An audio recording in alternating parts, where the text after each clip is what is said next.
Olá pessoas, eu sou Marília Araújo, biomédica, e essa é a nossa primeira aula de revisão para a disciplina de prática 2, onde iremos realizar em outro momento as aulas práticas, para que vocês pratiquem, e aprendam a realizar as técnicas do nosso convívio, do nosso dia a dia laboratorial.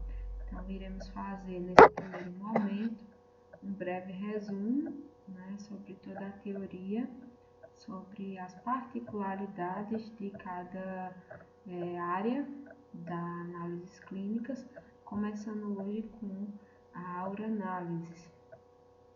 Vamos compreender aí, alguns exames realizados de maior rotina, realizados com a amostra de urina. Entendam que terão outros exames menos solicitados, porém que existem com amostras de urina. Vamos ver aqui, nesse primeiro momento, os exames mais solicitados dentro da rotina laboratorial com a amostra urinária, certo? Dentre eles, o que mais realizamos é o sumário de urina vinculado com a cultura, porque geralmente quando se desconfia de algo no sistema urinário, o médico vai pedir primeiro o sumário de urina, porque ele vai dar uma visão geral de como anda todo esse sistema urinário. E se ele desconfiar que tem alguma infecção, ele já vincula o sumário de urina mais a cultura, a urocultura, certo?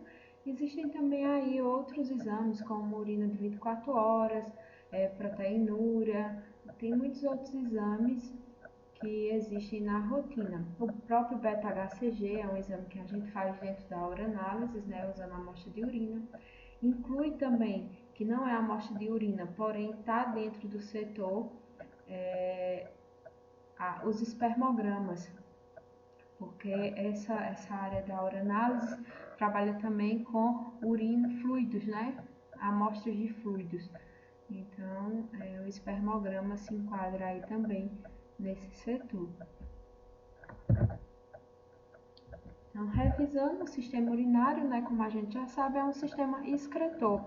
Então, o nosso sistema urinário ele vai filtrar o nosso sangue e como excreta, como produto final do que não é importante ou do que está em excesso, teremos aí a urina. Então, a urina é um processo de filtração do sangue, onde será eliminado as toxinas, o que não é necessário ou que é agressivo para o nosso corpo também vai embora na urina, e também o que está em excesso, porque nosso corpo ele reaproveita todo tipo de nutriente que seja bom, que seja vital para o organismo. Então, o que ele entender que é bom, ele vai reabsorver pelos túbulos renais.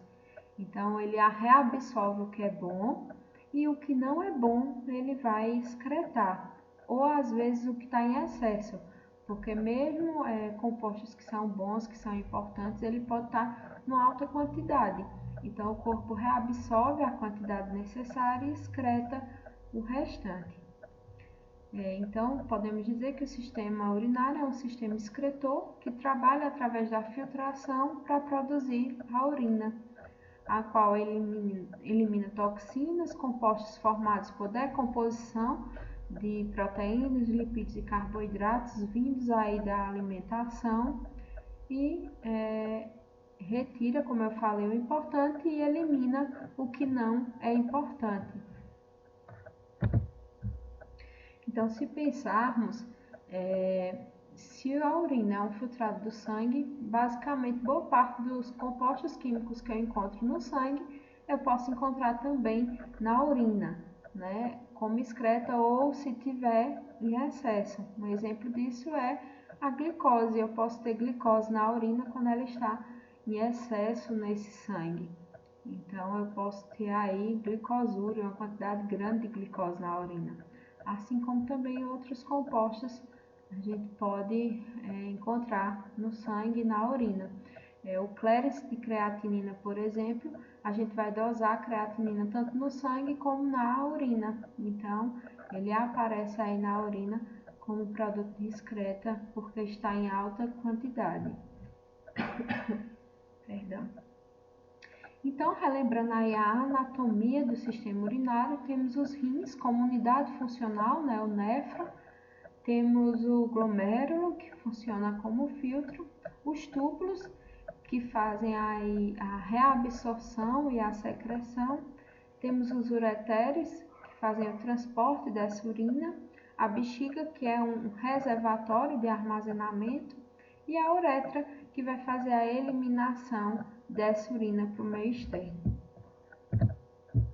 As características de uma urina sadia é para ela estar estéril, ou seja, isenta de micro-organismos, é para ela ter um volume entre 1 e 1,5 litros ao dia, a cor é para estar de amarela clara a âmbar, a turbidez é para que ela esteja límpida, transparente, o odor é para que seja leve e característico, né? Também conhecido como sui generis, que é aquele odor próprio da urina. Lembrando que algumas urinas elas podem estar com cheiro mais forte pela degradação da amônia que vai estar presente nela, o que não quer dizer necessariamente que eu tenha ali um processo infeccioso e que aquele odor seja por bactérias ou por micro-organismos que estejam ali colonizando aquela bexiga ou o canal da uretra, enfim. Esse odor mais acentuado pode ser também porque a urina esteja velha, há muito tempo, né, ter sido realizada essa coleta e, consequentemente, ter tido a degradação aí da amônia e ter um odor mais forte. Porém, se for uma questão dessa urina estar envelhecida, eu não terei aí outras características que indicariam uma infecção, como várias células epiteliais, vários filamentos de muco.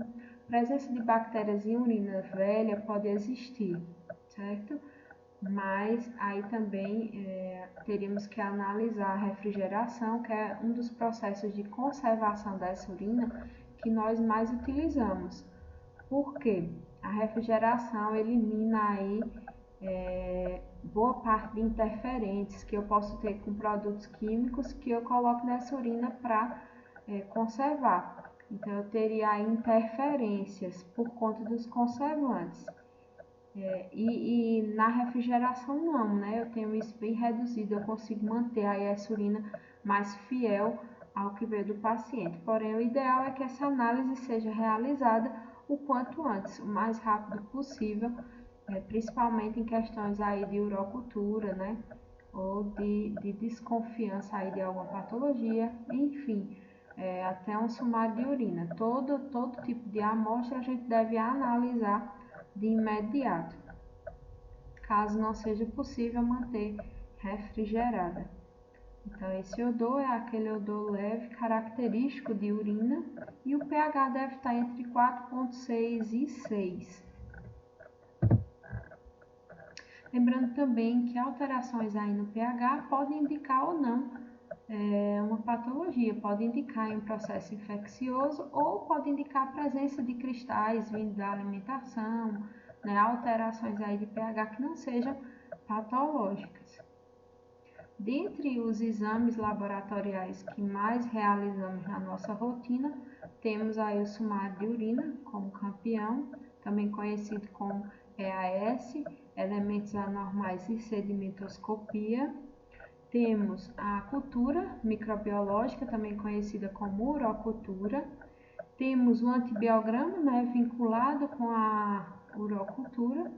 Temos também essa urina de 24 horas e aí falta o clearance de creatinina, que também é muito solicitado. A proteinúria também é um exame que pode ser solicitado. Não é de uma rotina tão grande, né? De rotina maior vai ser aí o sumário e a cultura.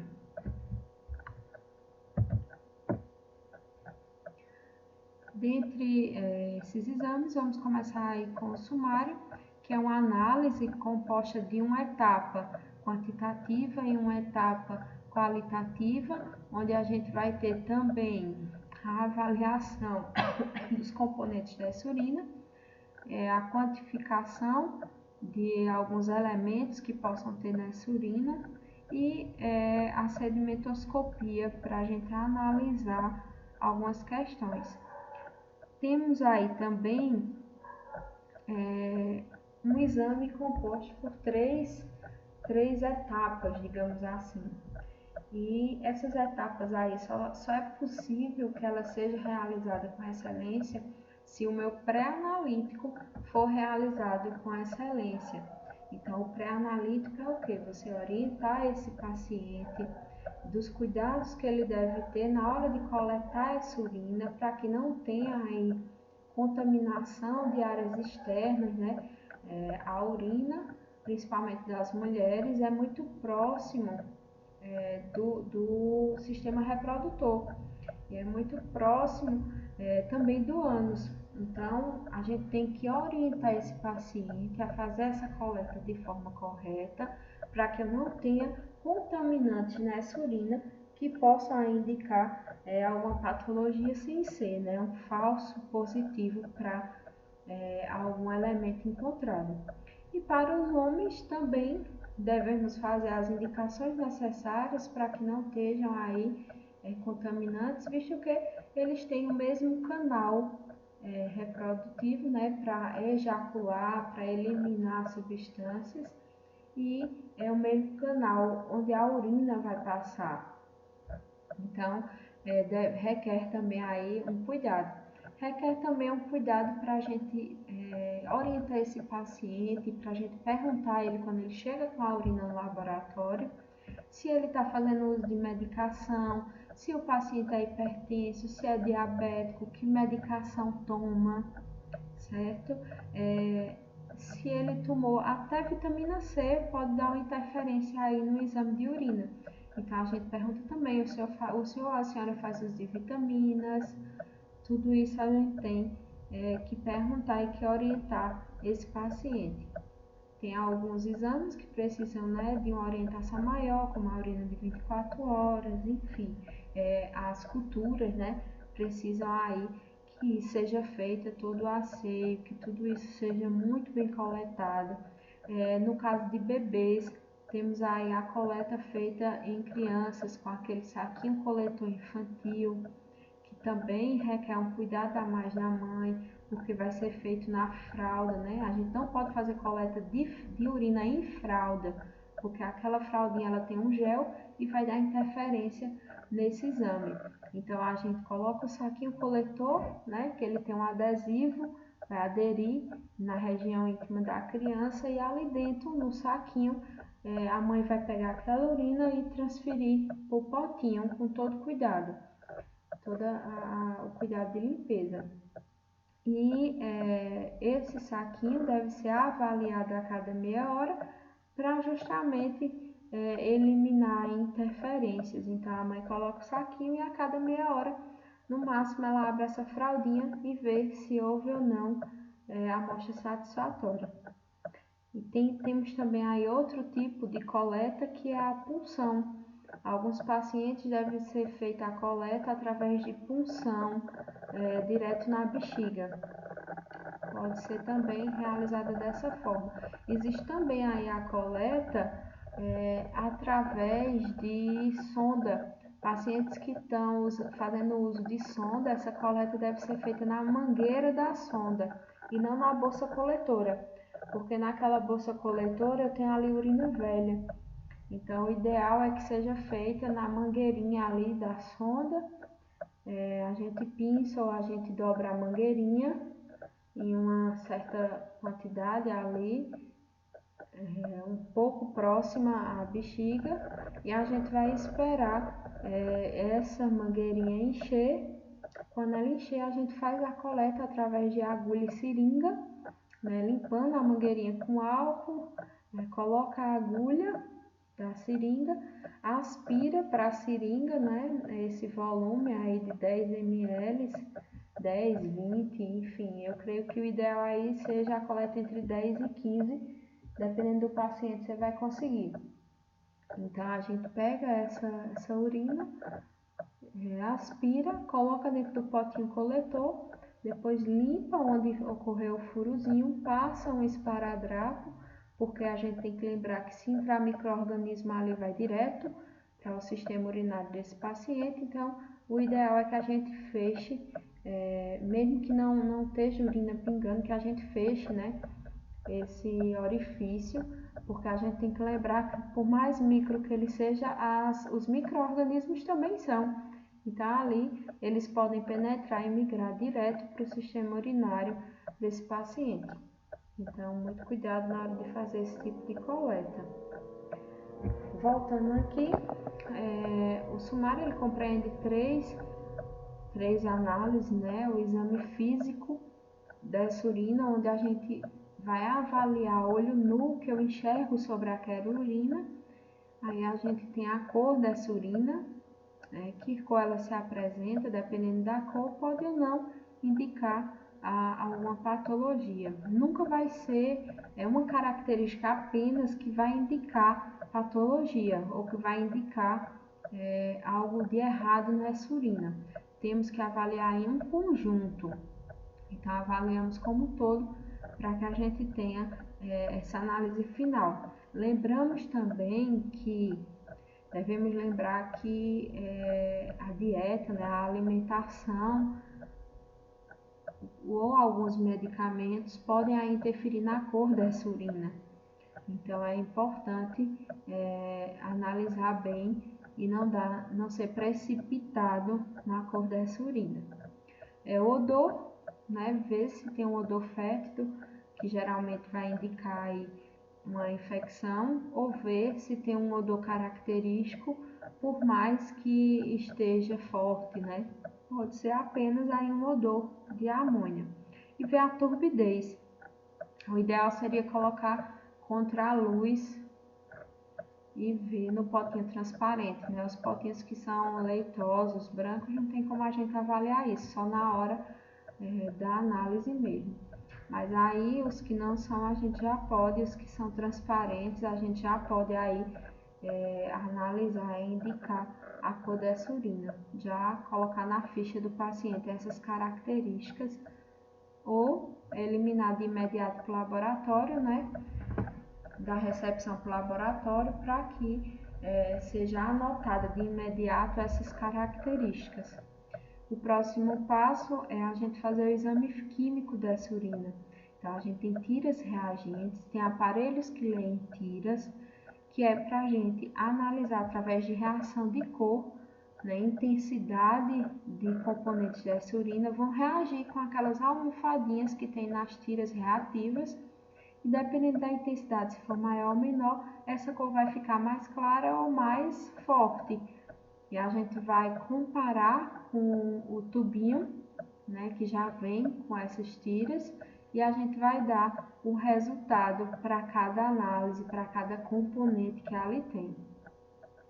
O último passo é a sedimentoscopia, onde a gente vai ao microscópio, vai centrifugar essa urina, fazer a preparação dela antes. Então eu centrifugo aí. Geralmente um padrão são a 1000 a 1500 RPM por no máximo aí 5 minutos. E eu já vou ter um sedimento dessa urina. Em alguns casos se avalia também aí com um tempo menor, 1 minuto, 2 minutos, enfim. Vai de cada lugar e vai de cada protocolo, de cada POP. Mas geralmente é um tempo aí de 5 minutos pela centrifugação de 1000 a 1500 RPM. Às vezes pode acontecer de a gente ter que centrifugar por um tempo a mais, aí por uns 8, 10 minutos, quando a gente faz uma análise e não encontra o que a gente busca. E toda a clínica do paciente, todos os sintomas indicam que há algum erro, que há alguma coisa de errada com essa urina. E a gente não consegue encontrar. Então a gente pode avaliar deve avaliar todo esse sedimento, né, na busca de algo que tenha escapado ali na primeira lâmina. Então a gente vai fazer a centrifugação, a gente vai descartar o sobrenadante, vai utilizar ali só o sedimento, homogeneizar aquela parte e a gente vai coloca uma gotinha na lâmina. A lamínula é opcional, algumas pessoas colocam a lamínula em cima, outras não. Lembrando que quem não colocar a lamínula deve se atentar para limpar o microscópio, né, as lentes objetivas, no final de cada paciente, se utilizou um objetivo que possa ter tocado nessa urina, para que uma urina não contamine a outra através das objetivas. Geralmente a gente utiliza o objetivo de 10 e 40, a de 10 e também a de 40, porém, caso haja necessidade aí de chegar mais próximo com o objetivo de 100, então, geralmente essa objetiva ela toca na amostra, então a gente deve ter o cuidado e depois fazer essa limpeza.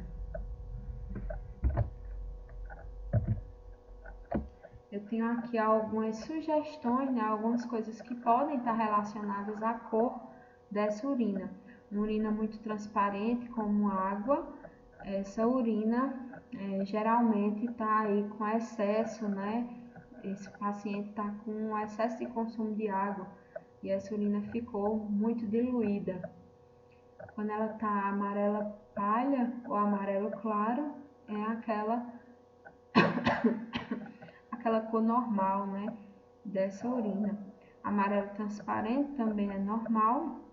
Amarelo escuro pode ser aí uma quantidade reduzida de água que esse paciente bebe, pode ser também referente à dieta desse paciente.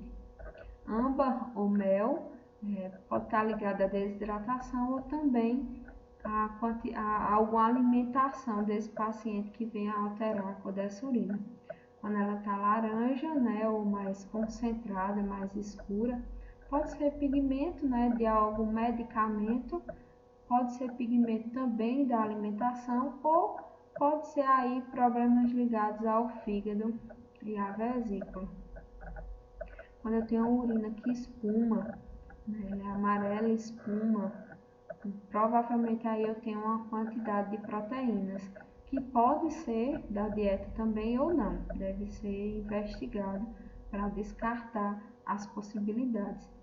Quando eu tenho urina rosa ou avermelhada, assim como a castanhada, eu posso ter aí problemas de fígado ou eu posso ter contaminação de menstruação, né, de sangue nessa urina ou o próprio sangue que vem aí do sistema urinário, indicando alguma lesão renal, ou pode ser uma alta quantidade de cristais que ao passar pelo canal lesionou e saiu algum sangue. Enfim, deve-se avaliar a quantidade desse sangue, porque no normal a gente tem uma quantidade pequena de hemácias na urina, então deve ser avaliado a quantidade. Se for de forma exagerada, a gente deve investigar aí pelas outras características dessa urina o que pode estar levando esse sangue na urina. Urina azulada ou esverdeada pode ser de medicação, tem medicações aí para infecção urinária que eles deixam esse aspecto, a urina é um verde ciano bonito, então pode ser de medicação. Outras medicações também podem levar a isso. Raramente algumas infecções bacterianas podem levar a urina esverdeada também, mas pode acontecer. Em alguns casos também a presença de bilirrubina pode levar a essa situação também. Aqui nós temos as tiras, né, reativas. Aqui eu tenho um potezinho onde as tiras vêm e depois a gente mergulhar essa tira na urina. Então a gente vai fazer a homogeneização da urina no potinho que ela veio, vai transferir para um tubo cônico, que é o tubo que a gente vai utilizar para o exame de urina. E com essa urina homogeneizada, eu coloco nesse tubo, vou mergulhar a tira reativa, vou retirar, secar as laterais e não de frente à almofadinha, então eu seco as laterais toco no papel absorvente só para tirar o excesso e já vou fazer a análise aí comparativa uns quadradinhos que tem na tira e os quadradinhos que eu tenho nesse potinho aí, que é como um gabaritozinho que vem pra gente. Aí eu vou anotando os resultados, né, e vou dando já o diagnóstico do exame químico. Tem aparelhos também que fazem essa leitura, mas normalmente a gente faz ela manualmente mesmo, aí comparação de olho a olho na rotina. Mas rotinas muito intensas vão ter aí esses aparelhos que vão ler essas tiras e já dar o resultado final. Após a gente fazer essa análise, aí a gente vai sim centrifugar e fazer a sedimentoscopia. Aí eu tenho uma foto aproximada, né, do que a gente encontra nos tubinhos, dizendo cada análise aí que eu posso encontrar. E depois dessa centrifugação, eu vou fazer a leitura através da sedimentoscopia, onde eu vou colocar uma lâmina de vidro, uma gotinha. Posso colocar a lâmina lá em cima e vou para o microscópio, primeiro na objetiva de 10, para a gente visualizar aí células epiteliais, presença de muco, certo? Podemos encontrar alguns artefatos, como fios de tecidos, podemos encontrar alguns parasitas, aí pode ser o caso, colônias, podemos encontrar filamentos de fungos filamentosos. Então a gente tem uma visão geral na objetiva de 10, dá para a gente vasculhar essa lâmina e ter uma visão geral. Lembrando que é importante olhar a presença de muco e de células epiteliais, porque são indicativos aí de uma possível infecção junto a outras características, certo? Então a gente tem que lembrar que o nosso corpo ele libera o muco, né, para desprender bactérias que estejam colonizando aí o tecido, essa bexiga. Então as células podem liberar aí uma quantidade de muco para fazer essa limpeza. Caso o muco não seja suficiente para eliminar esses micro-organismos, nossas células se descamam. Então, os tecidos, se descamam, eliminando as células, e a gente vai encontrar aí uma alta quantidade de células nessa urina. Então, pesquisamos aí os elementos anormais, tanto em tiras reativas quanto na microscopia, porque também tiras reativas, por exemplo, a presença de hemoglobina, né, a gente vai ver na tira reativa e vai ver também na microscopia, né, a gente vê na tira e confere na microscopia. A gente tem que acreditar e confiar no que a gente enxerga, no que a gente está vendo nessa amostra. Então a gente faz a tira reativa, porém a gente confirma isso na microscopia. Elas têm que condizer, né?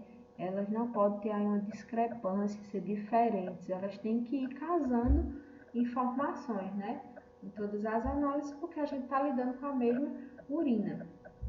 Então no sedimento eu vou também quantificar essa presença, né, de células. Eu posso ter raras, posso ter várias, ou posso ter inúmeras, tanto células como hemácias.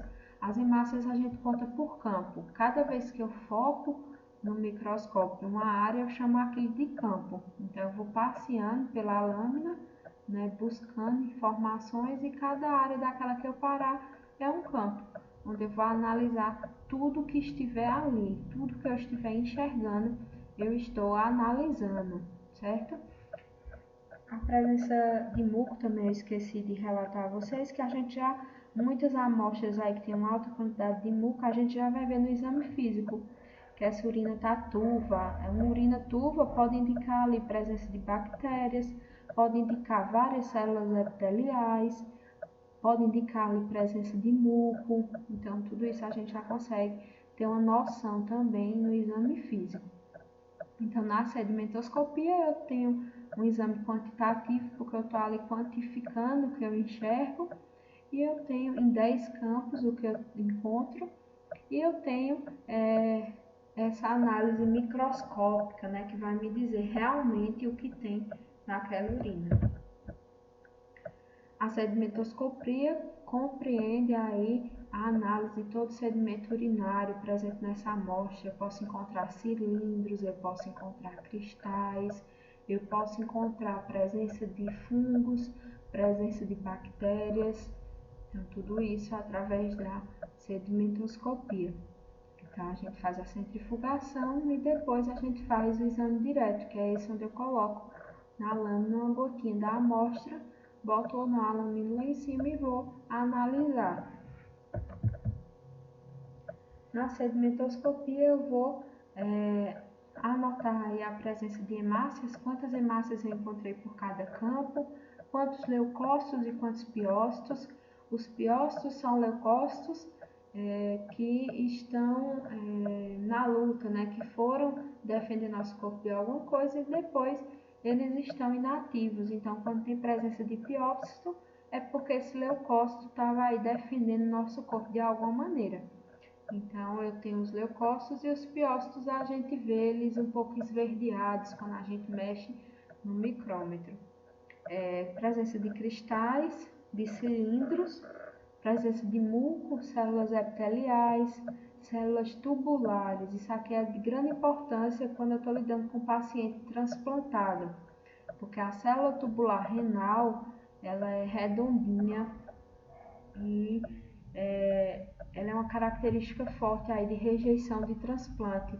Então, pacientes que são transplantados fazem sempre o sumário de urina, justamente para a gente investigar em uma possível rejeição, né, para analisar como está esse transplante. Posso encontrar aí parasitas também, fungos, bactérias, como eu já falei, alguns artefatos como espermatozoides e fios de tecido. Lembrando que a gente não relata espermatozoides para não constranger o paciente, certo?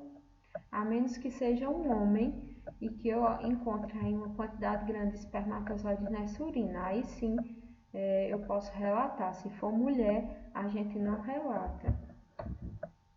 Porém, a gente deve conversar para ver se ela fez todo o preparo necessário aí para esse exame, para não ter interferências. Aqui eu tenho alguns achados para tipos de urinas com pH diferente. Eu tenho aí para o pH alcalino, que seria um pH acima de 8, acima de 8 ou igual, né? Eu tenho aí fosfatos, que eu tenho fosfato triplo, tenho fosfato amorfo, fosfato cálcio, fosfato de cálcio, carbonato de cálcio ou urato de amônio. Com pH ácido, eu tenho aí os uratos, tenho os uratos amorfos, tenho aí ácido úrico, tenho oxalato de cálcio, cistina. Indiferente ao pH, ou seja, tanto no pH como no outro eu posso encontrar aí cristais de tirosina, de bilirrubina, de colesterol, cristais de antibióticos como de amoxicilina e de outros, posso encontrar também nessa urina.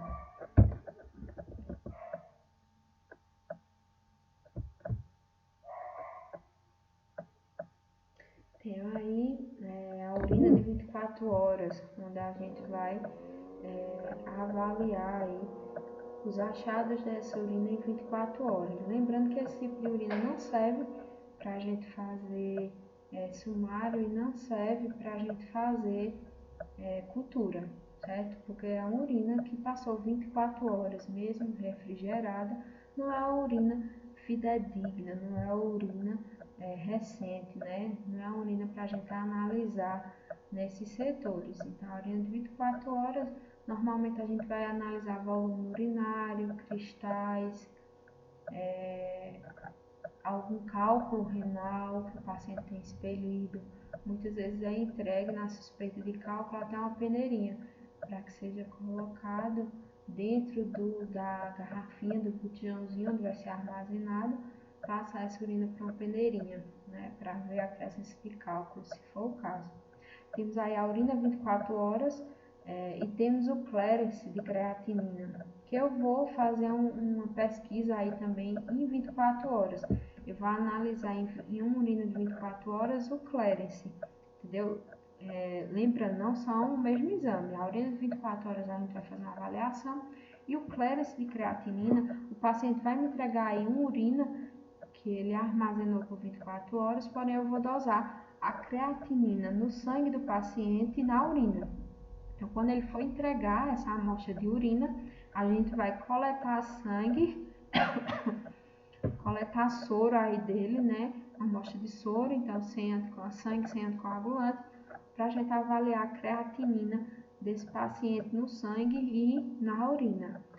São testes, né, de avaliação aí de função renal. Ureia e creatinina dentro da bioquímica são exames que a gente avalia a função renal desse paciente. Porém, a creatinina é mais fiel, porque a ureia sofre influência aí da alimentação, ela pode ser modificada pela alimentação, já a creatinina não. Então, é mais fiel à creatinina.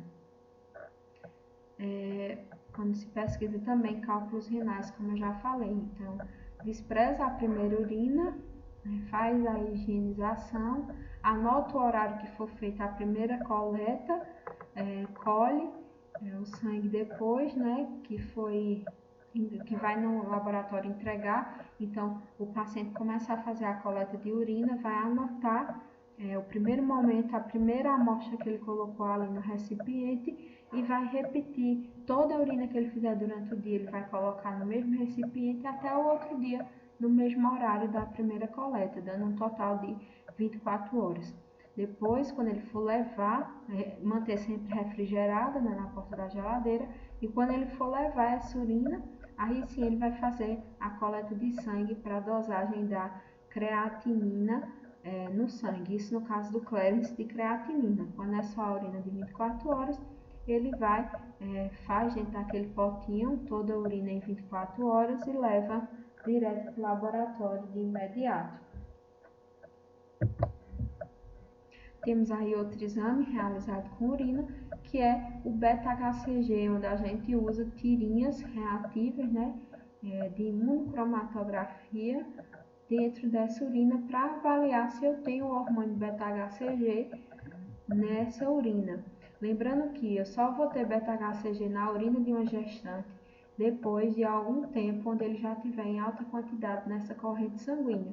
Então, primeiro, ela vai aumentar no sangue essa quantidade de beta-HCG e só depois é que a gente vai encontrar na urina.